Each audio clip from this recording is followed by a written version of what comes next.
Si le tunnel est opérationnel, ce n'est pas le cas du rond-point juste au-dessus.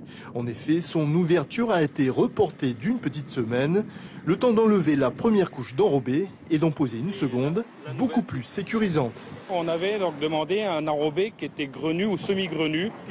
Ce qui veut dire qu'il y a une rugosité qui est assez élevée pour pouvoir maintenir, donc éviter les risques d'aquaplaning et par le fait donc les risques de dérapage des usagers.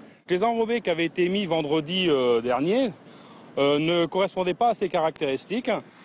2500 mètres carrés de bitume défectueux ont ainsi été remplacés en 2 jours, autour du rond-point et des bretelles d'accès.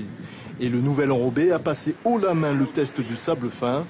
Moins le cercle de sable est grand et plus la rugosité du bitume est élevée, ce qui n'était pas le cas la semaine dernière.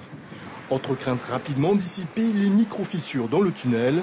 Pour les professionnels, elles sont naturelles et sans risque.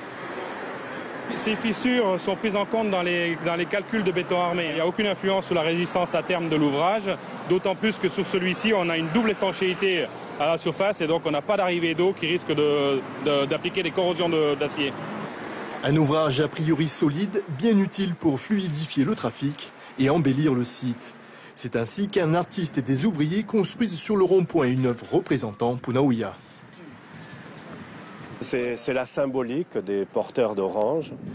Des porteurs éclairés la nuit par des lampes solaires, de quoi arriver à Punaouia de manière éclatante.